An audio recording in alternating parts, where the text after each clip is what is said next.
STD collectors of Reddit, which was your most memorable diagnosis and which is your proudest? I'm a bartender by trade. Couple of years ago I contacted my first STD in the form of gonorrhea. I had never dealt with anything like that before, so I didn't realize the early warning signs. I went to work, and roughly an hour into my shift was when things got real, spicy. My dong was leaking this horrible white pus, and it burned like I had fricked a jar of hot sauce and rubbing alcohol. So here I am running my butt off, waiting on tables and bar customers, and I am behind my customer service voice, just an absolute agony. Every few minutes the pus would dry and glue my dong to the inside of my underwear, and then I would walk somewhere and it would tear off, magnifying the pain by 10 million. I eventually told my manager and basically told her, listen, I think my dong is about to fall off, I need to go, and I went to urgent care. Thank God they cured it. Just makes me think of those who had it before antibiotics, and it never got cured. What an awfully painful way to live and die. Male, 30. Here, I've got GHSV2 and my confidence has been destroyed since I was diagnosed. I don't even bother trying to date anyone anymore because the disclosure conversation always results in women changing up on me. I've accepted that I can't change it and I've gotten back to laughing again and taking care of myself physically. However, when it comes to relationships, I can't seem to approach a woman without my own self whispering in my ear, yo fam, you've got the herpes, she's not gonna love ya. Anyone know a good shelter to get a dog? Honestly, there are forums, support groups for this. You can find people in the same boat, so it becomes a non-issue. Now you just have to win them over with your personality. That, I can't help with.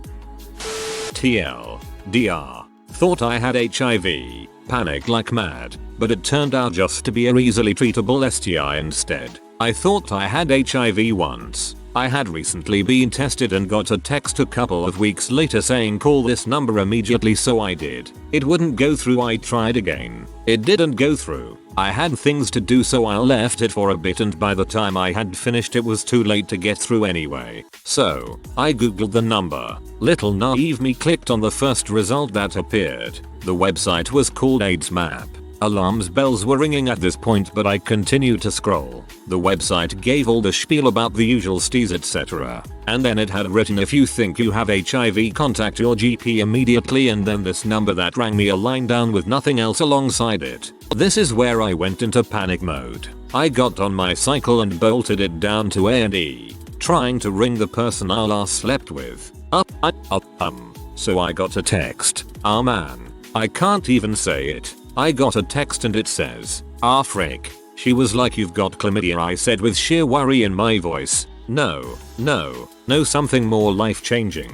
Ah frick, what am I saying? I think I've got. And then I rode my bike over a curb at full speed and it flipped me off. I think I've got HIV. She brushed it off as if I was being stupid. I eventually got to the hospital and went to reception. Hi, I think I've got, and then showed her my phone screen where I had typed it out. Hold on a sec, I'll get someone to see you. That someone came and told me essentially that they couldn't tell me my results cause of confidentiality in the way they do it or something. However, they can check my dob, and if a test shows up with that, then it would give me some sort of peace, and the likelihood of two people with the same dob having a test done at the same time was low. I sat in this medical room, almost in tears, scared to death, worried about what to do. She walked in 10 minutes later. So, this dob that I've checked, it doesn't have HIV. However, they do have chlamydia. Honestly, jumped for joy with so much happiness. They kinda looked at me all weird, but I didn't care. I had chlamydia and not HIV. In college I had just gotten a call. I had gotten a really great job and typed a text to my mom to share the good news, but my phone screen was cracked, so job turned into HIV, and my mom got a text that said I got the HIV with a smiley face emoji. Absolute panic ensued, with a group family call of 10 people frantically screaming at my joy over this. I used to work at this really sketchy company. Basically, they sold frozen meat door to door from these little Ford Ranger pickups that had been configured with a freezer. Super sketchy and bizarre on so many levels. Long story short, they would hire ex-cons and homeless people. We had a particular homeless man who I will never forget. We will call him Dave Carr. Dave Carr was a crack addict, usually lived under a bridge in an area in San Jose called the Jungle, which was a massive homeless encampment. This guy would knock on random houses in very nice homes and just start screaming at the homeowners about how abortion was wrong, and then he had some speech about whales somehow incorporated in there. I really don't know what was going on in his head, but the one story I will never forget was when he told Emmy he was hanging out with all of his homeless friends God knows where, and one of the nice homeless junkie ladies somehow offered to let him stick his fingers inside of her. Apparently he did this for a little bit, and when he pulled them out he said that his hand was covered in all of this green slimy goop. I was 16. I never forgot that story or David fricking Carr. Oh, and I got the clap once too. That sucked. Totally my fault though. Omaha steaks, everyone.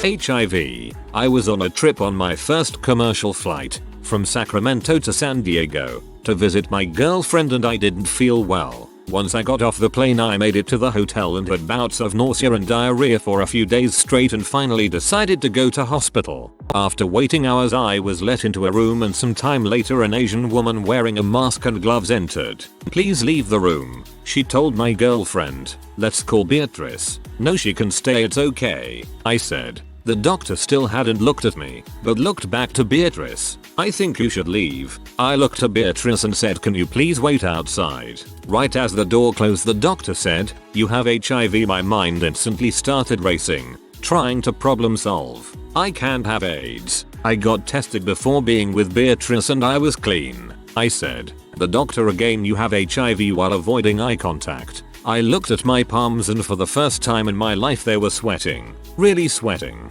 I said again, "I can't. I've been tested." The doctor flipped a page and asked my name, which I responded. And finally the doctor's eyes made contact with my own. "I'm so sorry. I have the wrong chart. You have strep throat and laryngitis." I remember the world ending and then the feeling the most relief I've ever experienced in my life. When I told Beatrice the whole story she awkwardly laughed and said, "But you don't have AIDS." Right to this day when I tell people what happened a good portion say, "But you don't have AIDS." Right, whole lot of frickin' nope. I once had a bladder infection and my doctor recommended me getting an STD test as well because bladder infections in men can be an indicator of STDs. So I got it done and told my GF about his. She didn't seem too surprised or even interested when the results came back negative. To be sure, meaning no STD, I decided to play a prank on my GF at the time. During dinner I told her, "Listen honey, we have something to talk about. The STD test, it came back positive. Now for the past 5 years you are the only one I've fricked. So, I don't really know how I got it." She looked at me, put her fork down, hands before her face and ran into the bedroom. Well, that's not what I expected. After contemplating for a minute I decided that I had to hope for her, thinking I was blaming her for cheating on me, while she didn't. That must mean that I am the one who cheated, which is why she is now upset. Right? Yeah, that must be it. I knocked on the door and entered slowly, as she was crying on the bed and uttered an apology. It was not Suhu who opposed to happen. Naive hopes shattered. I actually caught my GF, now ex, obviously, cheating on me by joking about an STD test I had to take because of a bladder infection. Great. Holy crap. I was in Morocco and had fricked unprotected a fellow backpacker. The experience was equally tepid and exhilarating, and shamefully brief. 3 days later a flaky substance began to appear on my shaft and I was worried. I tried to rub it off with hand soap to no avail, followed by moisturizer thinking it was dry skin. Things were getting worse. I occasionally splashed water on my piece hoping that would help. It didn't and the flackiness was increasing. I was 19 and halfway around the globe from my home, absolutely ill-equipped to seek medical attention or support, let alone for an ailment that I was starting to conclude may have been a consequence from the best 4 minutes of my young life in the communal washroom at the hostel. I recalled doctor's clinic near the main square and dutifully made my way there mid-afternoon, traipsed up some windy stairs and plonked myself in a completely abandoned waiting room. By now my modest member was fully flaking, and like anything I could inflict on myself, including the truly joyous transition my parents made from dial-up to broadband in '07, I was confused by the fact that not a single soul was in the waiting room, not even a receptionist. Curiously, the opening times printed in old letters said it opened at 3 p.m. I sat and waited and a number of parents and kids made their way in. By 4 p.m. the place was bustling with families. Kids kicked paper soccer balls around and I sat there aching. As the only foreigner in there, I was a conspicuous presence, holding my tender dong through my pants which had now started to itch. Finally a doctor arrived and walked through the waiting room to the, I think, consultation room. But before he entered, he spotted me, probably because I was clearly the only foreigner, and asked me what's wrong. Just to be clear, across a busy waiting room, a Moroccan doctor eyeballed me and asked me what my ailment was in front of probably 25 people and kids. I was a bit surprised. He repeated, "What's wrong?" I stammered, "What?" Scratching my dong. "What is wrong?" he asserted again, almost annoyed. "Can we speak privately?" I offered in return. "Tell me what the problem is," he said again across the room. At this point I was truly at a loss. I felt like I wasn't gonna get anywhere and the increasingly dire state of my dong had made me scared and impatient. "It's my dong, doctor. It's my dong. Very sore," I said very clearly to try and beat the language barrier. I think I gestured at my dong. "I am doctor for children," he said, and suddenly the abundance of children and parents made sense, as did the after school hours of opening. Anyway, I left and paid a cabbie $300 US to take me to a Western medical center where I was diagnosed with a very treatable case of gonorrhea. So not me personally, but in my undergrad, one of the football players apparently liked taking the condom off during fricking, which, by the way, is physical assault, and he gave a girl chlamydia. She told him that she got it from him and he said he would go get treated, and then they hooked up again after she was cleared and she gave it to him again, doing the same crappy thing. And then she confronted him and he admitted he didn't actually get treated. He just didn't care. She went to campus police because he knew he had chlamydia and removed the condom during fricking anyway, and that's really fricking not okay. They refused to do anything. Might have had something to do with him being one of the stars of the team, so she instead used all of her remaining printing pages to write up her story and then post it to pretty much every bulletin board, posting wall, and building door on campus. So yeah, everyone on campus knew he had chlamydia and was a dickbag that takes the condom off during fricking. Holy crap. Good on her for destroying him when the fricking schools wouldn't. I got herpes from my ex after being with him for 4 years. When I got the diagnosis, I realized that he never cared about me and was just using me. I worked 2 jobs, took care of our daughter when I got home, and still kept the housework up, all while he went to school. Basically, he had stopped going to class that his dad paid for and was messing around with 3 different girls. Welp, karma is a B, and he got what he deserved. He said I was never home so we could never frick. I did it once a week because I was working, and never talk. Honestly, this post has brought up a lot of memories that I wish never existed, but I'm just happy I'm finally focusing on myself. If I would have never found out, I probably would have forgave him and be stuck. So bullet taken but survived. My ex, second physical partner ever, waited until he had a breakout, then gave me herpes on purpose. How do I know this? Because he told me. When I got back from the doctor, I asked him why he hadn't told me, and his words were, and I quote, "I knew you would leave me if you knew. So I gave it to you because it will be harder if you find someone else to be with once you got it. Now you are more likely to stay with me." Worst part is, he was right. My 20-year-old self was convinced I was completely ruined and unlovable and might as well stay with him versus risking being alone the rest of my life. Thankfully, I woke the frick up about a year later, but that was a dark time in my life. That was 15 years ago, and this butthole still sends me DMs asking for pictures of my feet. If that gives you any kind of idea of what kind of dude we're talking about here. That's a crime. I was a month away from turning 21 and working with a rowdy group of traveling metal fabricators on a temporary job somewhere like an hour south of Detroit, MI. These crazy old bastards were adamant about blowing all of their per diem money that we got after work every day, $100, important later, and wanted to go to a strip club. I had never been to one and thought it would be a cool experience. In hindsight, I clearly wasn't thinking at all. Club environments are not for me. To add context, my social skills are on par with those of small children. Everyone knew me as the most quiet kid in school. I've never been comfortable even discussing pornography with other men, much less going to a strip club full of them, but I didn't want to be left out at the hotel by myself either. Anyway, we arrive. As I wasn't 21 yet, I sat at the bar drinking bottled water by myself, trying to take everything in and analyze the environment. Out of nowhere, a stripper comes up, grabs my wrist, and starts dragging me to the back room. Apparently I was being summoned for a lap dance that my co-workers decided to pay for without my knowledge. I didn't mind, but wasn't excited either. Fast forward maybe 30 minutes, and she informs me that not only do they charge $20 per song, but that I owe her for 3 of them. This was news to me. The only thing I had on me was the $100 bill I had gotten after work that day. I handed to her fully expecting $40 worth of change. But then this story would have never been worth telling. What I'm about to say next is difficult to describe in text, because the entire exchange happened so fast that I hardly had time to process any of it. She takes the bill, pushes me back down on the couch, hops on, unzips my pants, reaches in, and pulls it out all in one swift motion it seemed. She had clearly done this a time or two, so here I, an autist in the most awkward position I've ever been in, sat on this couch doing the thing, when a bouncer busts the door open screaming, "You can't do that crap here."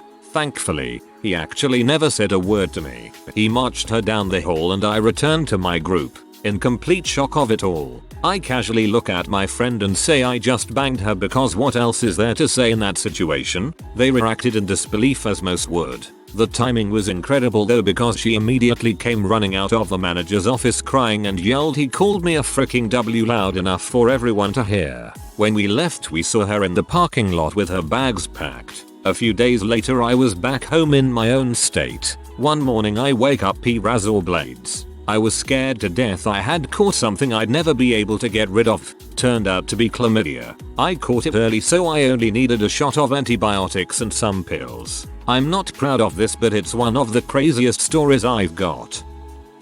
I was curious and my first experience with a man. I ended up with a raging basket of crabs. This is back when Craigslist Personals was around. I always used to browse and chat with guys but was never brave enough to take the plunge. Finally I pulled the trigger, hooked up with this married guy. It was an okay experience. A couple weeks later I noticed some red spots in my underwear. I also noticed sort of these scabs or goosebumps at the base of my pubes. I figured it was a fungal rash or dry skin. I get that sometimes, so I used ketoconazole that I already have. After a few days there is no improvement. I'm not really noticing any excessive itching, just the bumpiness and dryness, and that my underwear is getting pinker and pinker every day. One day I'm at work and I see what look like small scabs on my forearm. I think to myself that I don't remember getting scraped there and I pick them off, not thinking much else about it. At some point I pick at the scabs on my pubes and look at it and notice they are moving. It still takes me a while at this point, but I finally come to the conclusion that I have crabs. Then it takes me even longer to figure out where I got it, because I go into other people's homes for work and thought that I could have even got it there. Well, I start getting emails from the guy I hooked up with, and one finally says, "I don't know if you gave me crabs or I gave you crabs." Then I shot back, "You definitely gave them to me." Then starts the journey of me getting rid of these things. It had become such an infestation because I didn't realize what it was, and I am so freaking hairy that it was basically all over my crotch and butt. It took months to get rid of, like 4 months. Treatments, shaving, combing, treatments, shaving.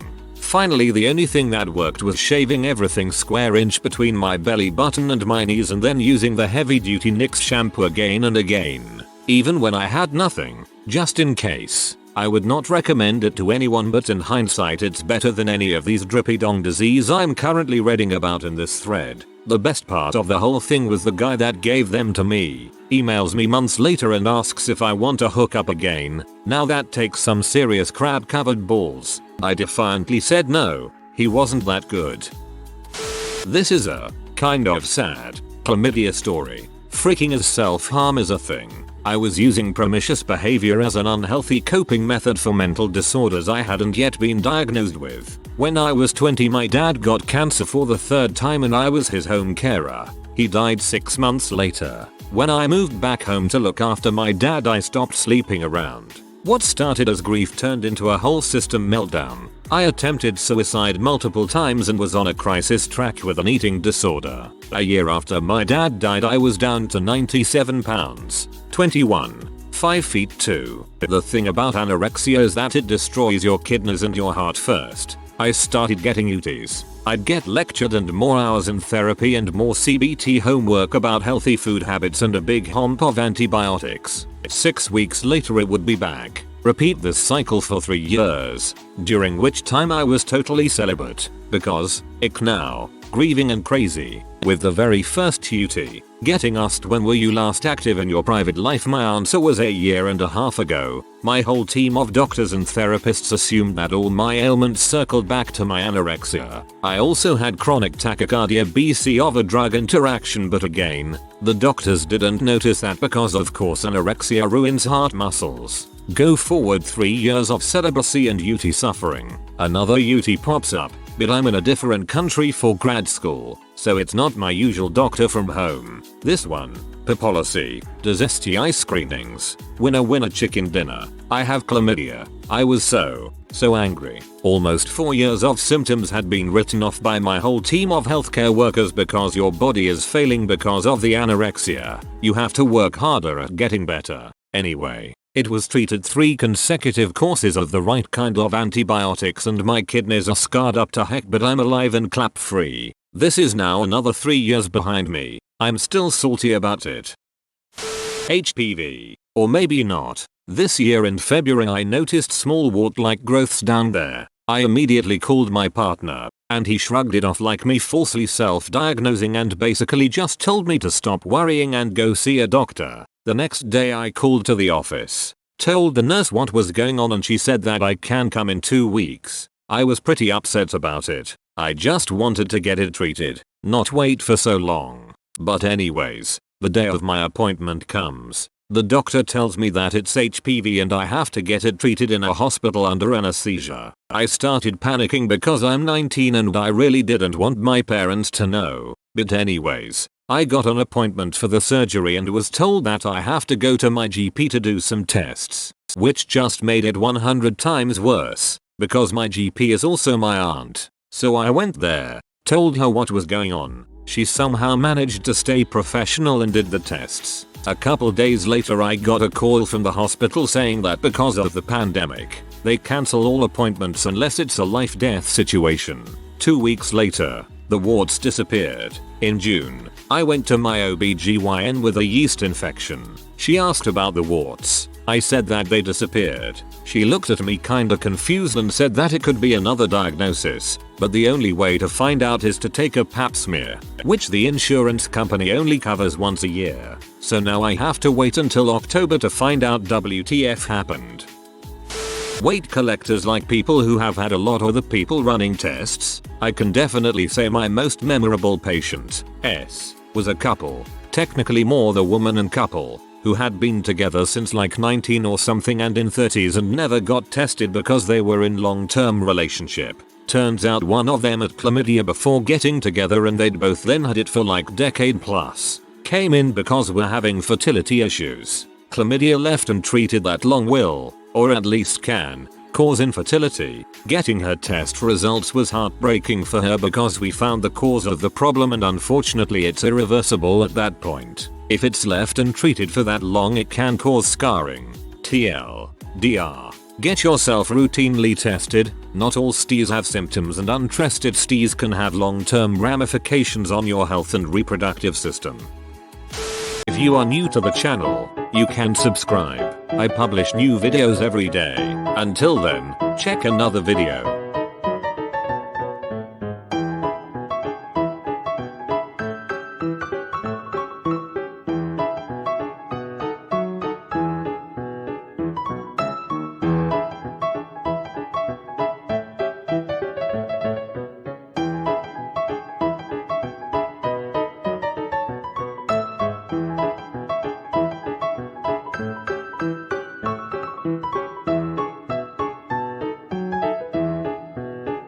Bye for now.